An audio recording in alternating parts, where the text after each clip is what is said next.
I don't know why it is that often the weather seems to match a man's moods, but this day in particular it had run a perfect parallel to mine. But at last the storm broke, and so did I.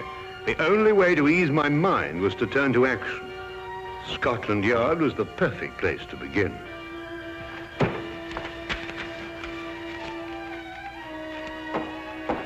Inspector Lestrade, Wilkins, I must see him right away. I'm very sorry, Doctor. Inspector Lestrade's very busy. Will you tell him I'm here? I must see him. I'm very sorry, Doctor, but when Inspector Lestrade's in conference... Oh! You know, Dr. Watson.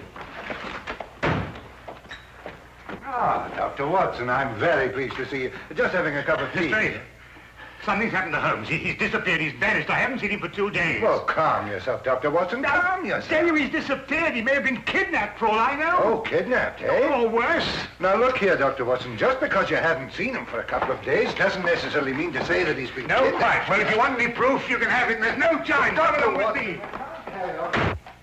It is positively infuriating to know that something is wrong and to find a man whom you can't convince. I don't mind saying that there are times when I find myself hard put to keep my patience with Inspector Lestrade. What more evidence do you need?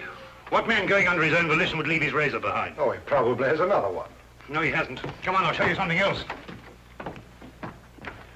Look, his violin out of its case. Well, what's that got to do with it? But he'd never leave his violin like that if he thought he'd be gone long. Treats it like a baby. And these concert tickets, we meant to have gone last night. Look here, Lestrade, I've been a friend of Holmes's too long not to realize the brutal truth behind all this. Well, the evidence certainly does seem to point us... Now look, we've got to track him down as he tracked down somebody else. You mean use his own methods of deduction? Exactly. Now, the odds are that he's disappeared on some case.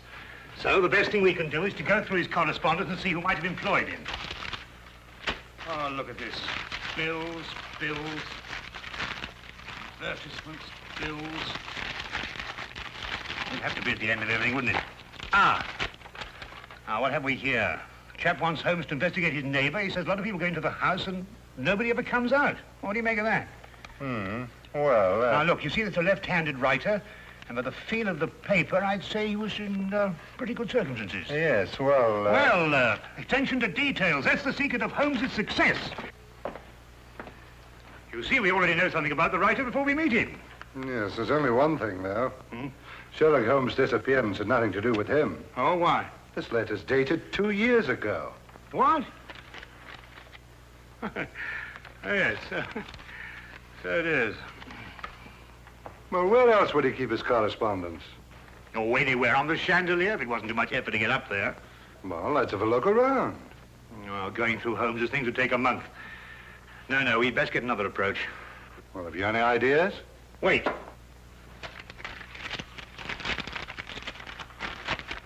Dear sir, please call upon the undersigned at the earliest convenience on a matter of extreme urgency. Signed, John Smithson, Ye Quaint Old Curiosities Shop, 7 Bachelor Lane. It's dated 3 days ago. You know, this might be it. You're right. It is. Come on, Lestrade. Holmes' life may depend on our speed.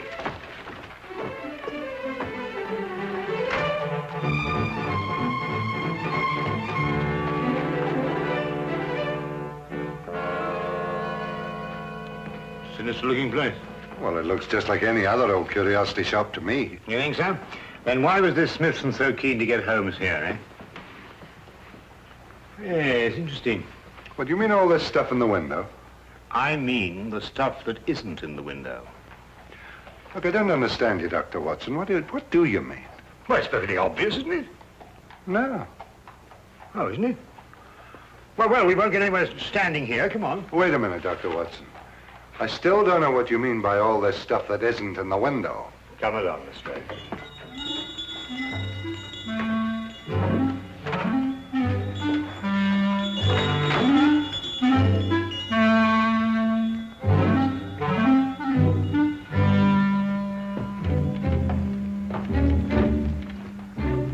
Good afternoon, gentlemen. Good afternoon. You, I presume, are the proprietor, John Smithson. Yes, that is correct, sir. That is correct. Well, I'm Dr. Watson, and this is Inspector Lestrade. We've come to inquire about Sherlock Holmes. Sherlock Holmes? Yes, a tall fellow, thin. Wears a deer-stalking cap. I'm afraid I've never met the gentleman, no. But you wrote him a letter saying you wished to see him on a matter of extreme urgency. You must be mistaken, sir. I'll take a look at this letter.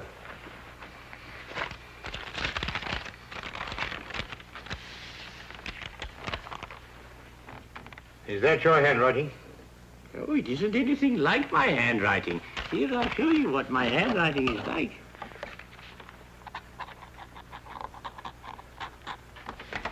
Do you notice any resemblance between the two? Well, no. Well, then who could have written it? I couldn't say. Perhaps a practical joke. At any rate, all is well here, and I'm fortunately in no need of help. Oh.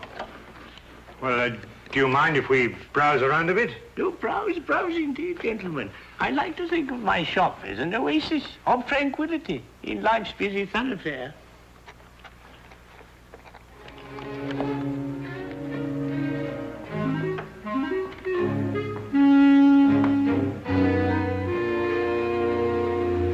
What are you doing? I'm looking for evidence that Holmes was here. Well, you heard what he said. Yes, I don't believe a word of that.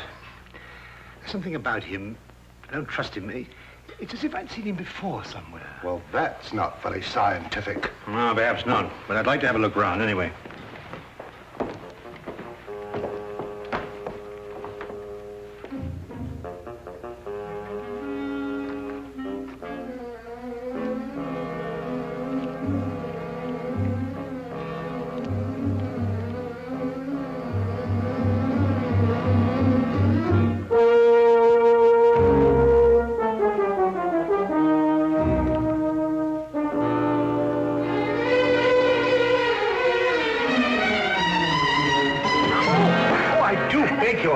Quite all right. Oh, how clumsy of me. No, not at all. It was all my fault. I wasn't looking where I was going. Of course. Thank please. you. Not at all. Excuse me. Oh, charming. Charming. Yes, all right, to business.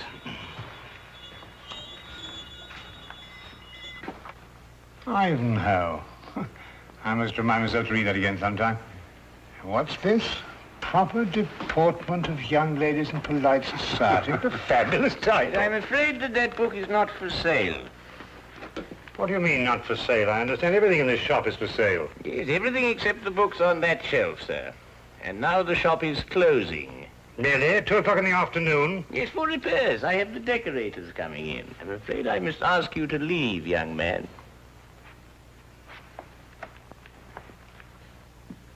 Cunning old rascal. Do you see how he tried to get rid of us, Lestrade? Oh, perhaps he has got some repairs to be done. Ah, nonsense. I insist on buying that book. Been looking for it for years. The proper deportment of young ladies in polite society. Precisely. I've been meaning to read that since I was a lad. Very well, young man.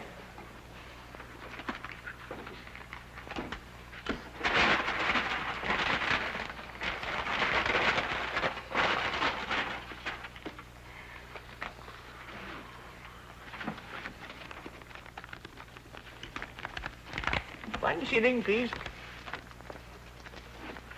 Thank you. Thank you. Go on, Lestrade.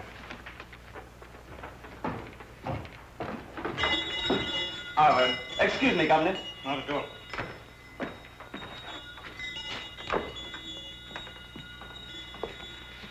There's something about that Smithson I don't like. Look, this isn't the book I bought. It's much smaller. Safari through darkest Africa. Why, the chap's nothing but a crook. Oh, this is much more interesting than that other one. Look here. You and I are going straight on back in. Now listen, while I keep you in conversation, you scout around a bit.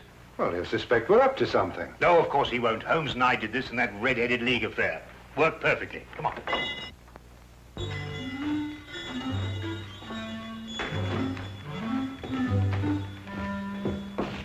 You've sold me the wrong book. My dear sir, Deliberately, if you ask me. Did I assure you, Safari through... This is the book I wanted. No, that's not for sale. It happens to be a first edition, of which there are only 3 copies in existence. Proper deportment of young ladies in polite society. Now, that's the book I bought, and that's the book I... Dr. Watson.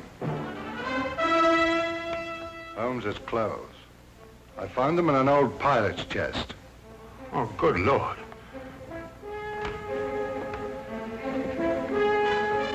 With bloodstains. You thief! What have you done with him? You're under arrest, sir, and I warn you, anything you say will be taken down, and maybe you... There you go, stop him! Don't let him get away! Oh, no, you don't. Watson, Lestrade, you idiots! Get out of the way! Oh, oh!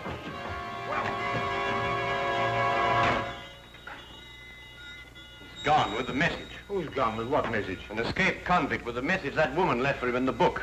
And it won't be easy to find him now that you two gentlemen have completely ruined my beautifully laid little trap. Naturally, I left my razor at home. I hardly needed it here, did I? The bloodstains, Holmes. Red ink, Lestrade. I've been helping old Smithson make up his ledgers. And this escaped convict, who is he? John Carson. I expect you've had a report on him. Carson? Why, he got a life sentence for killing a man with a cleaver. That's him. He was using this shop as a message center, planting and picking up messages here from that book that you were so intent on buying. Oh, yeah. Proper deportment for young ladies in polite society.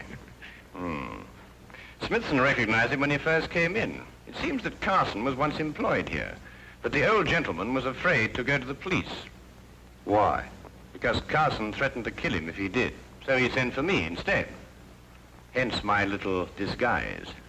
You were waiting to nab Carson when he came in here for a message. Exactly. Oh, and we ruined it all. Oh, that's all right, Watson. The best laid plans of mice and men, you know. However, if we can trace the girl, then That'll be as hard as tracing Carson himself. Oh, I don't think it'll be all that difficult. It seems the good doctor has something up his sleeve. Only the name and address where the girl works. Well, how the deuce do you know that? Well, when I knocked her handbag out of her hand, I found a piece of paper, and on it was her hours of work and salary due to her. With the letterhead of the shop on the paper? Well done, Watson. Oh, it's nothing really. Pierre's Dress Shop, 17 Cottington Street. You know, I'd say that girl had the look of a mannequin about her. Don't you agree? Well, you know, Watson, I'm almost afraid not to.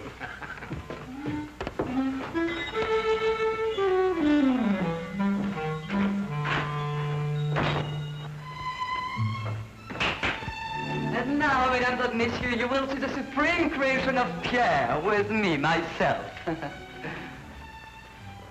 Your niece, monsieur, she will find this ensemble irresistible. You did say your niece, n'est-ce pas? Yeah. Returning for the holidays from school in Switzerland, sir. Yeah. Oh, it's exquisite, no? Such symmetry, such subtle lines.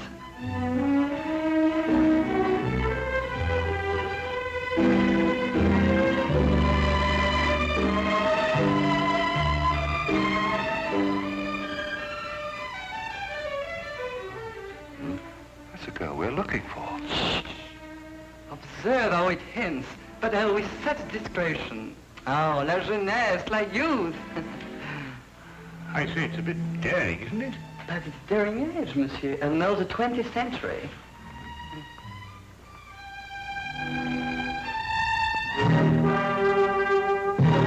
I wonder, sir, if I might have a word with the young lady in private. But... Officially, monsieur, I'm Inspector Lestrade of Scotland Yard.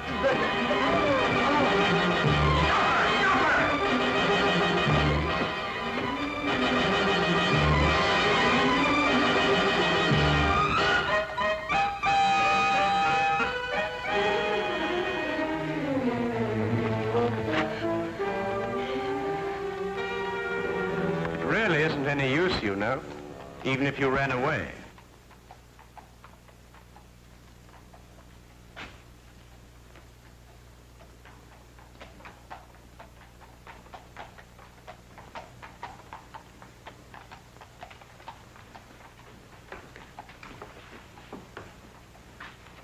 Well, I do not understand. Never before has one of my girl acted so.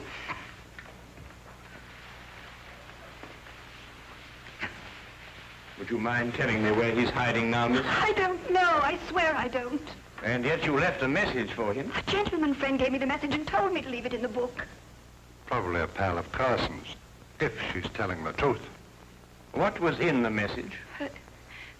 There was just a name and an address. I see. And what was the name? Jeremiah Westlake. I forget the address.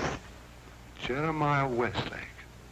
There was once a judge called Jeremiah Westlake. He retired several years ago. Yes, and I think we'll discover that Jeremiah Westlake was the judge who gave Carson his life sentence. And now Carson is looking for him. And now Carson is looking for him.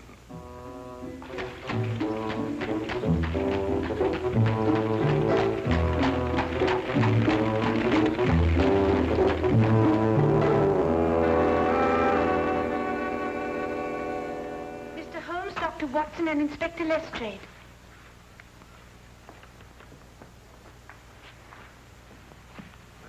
Who's she talking to? Well, what do you want? Court's now in session. State your case. Speak up, Mr. Holmes. Or has the cat got your tongue? Judge Westlake, I presume? Former Judge Westlake? Did Sherlock Holmes ever hear of him, Middleman? No. You're confusing him with the other Sherlock Holmes, the famous pastry chef. Oh, I never eat pastry. Disagrees with me. Of course, there's still another Sherlock Holmes, a third one, the famous detective. Oh, that one. Well, young man, say your piece. Court adjourns in exactly 1 minute. 10 years ago, you sentenced a man called John Carson to a term of life imprisonment for murder. Carson? G'day, Middleman. That'd be the Butcher Cleaver case. Murdered a man with it. Oh, yes. Unpleasant chap, Carson, if I remember correctly. Well, Mr. Holmes? When you sentenced him, he swore to kill you. Did he? Well, what of it? They all do. Routine. Well, he's just escaped from prison and has learned your address. Nonsense. Bluff. Sheer bluff. Eh, Middleman? They all bluff, young man. I wouldn't sleep a wink if I believed everything they swore to do to the judge. Sleep like tops, the two of us. In bed at 10 and up at 6. This man represents a very real threat, sir. That's all. Court adjourned. Sine die. And that, gentlemen, means postponed indefinitely.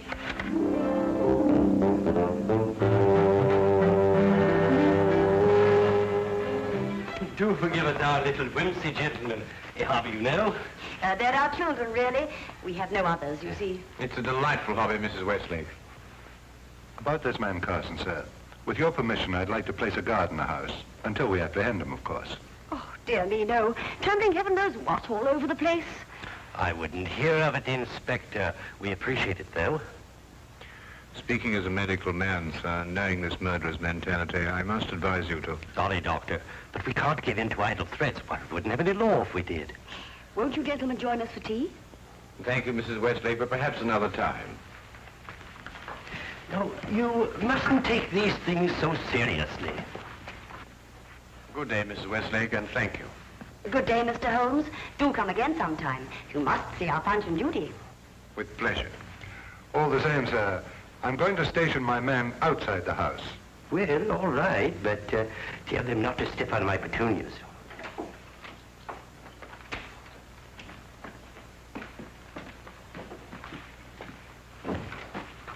He says he's got a message for the judge, sir. I'm Westlake, my man. Here you are, Governor.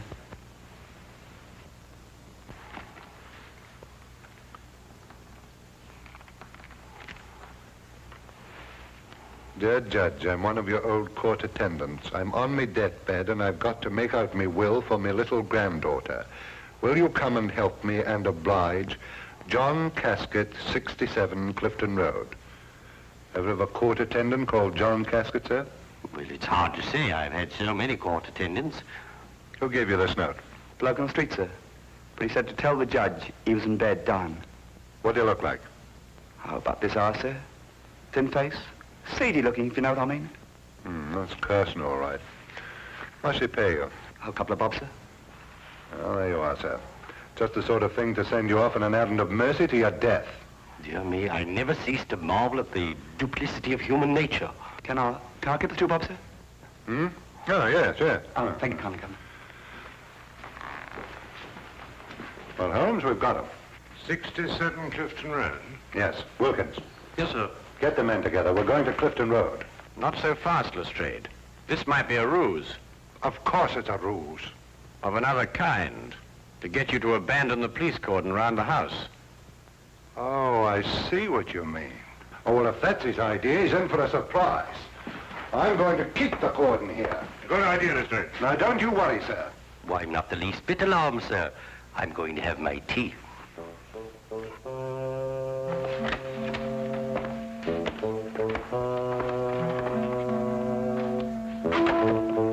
Don't budge from here. If you let anyone in this house, I'll have your skin. Yes, sir. Come on.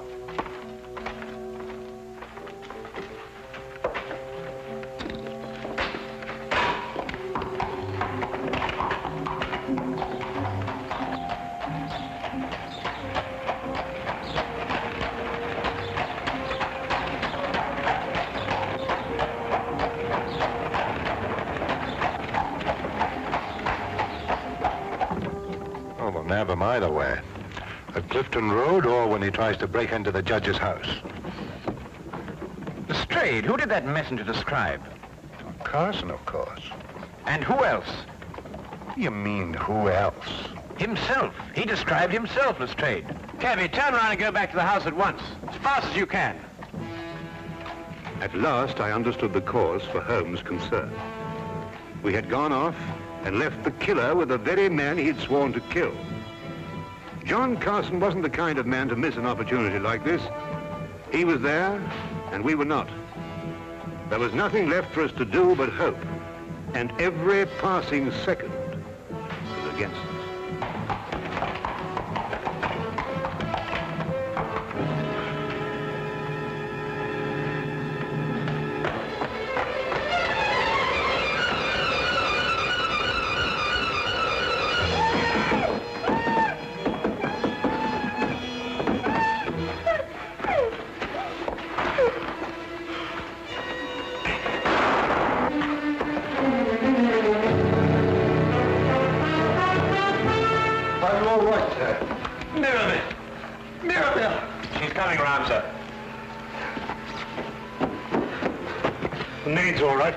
Mrs. Westlake.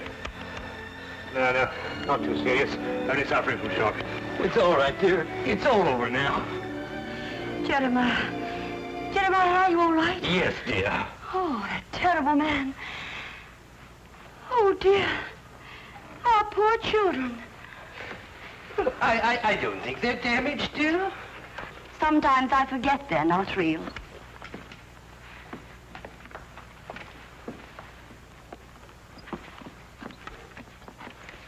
Of course we're real. We're as real as any children. You were right about John Carson, Mr. Holmes. You were very right. You ruined my life. Not at all, sir. Not at all. Yes, but I must do something to repay you. I'll teach you to be a puppeteer. A puppeteer? Yes, you'll love it. Greatest relaxation in the world. Teaches you to forget men like John Carson. Now, here. You hold the thing like this. Mm-hmm. And with this string, you move a hand. And with this, you move the feet. You pitch your voice up a little. Thank you, Mr. Holmes. Pretty good thinking. Not bad, anyway.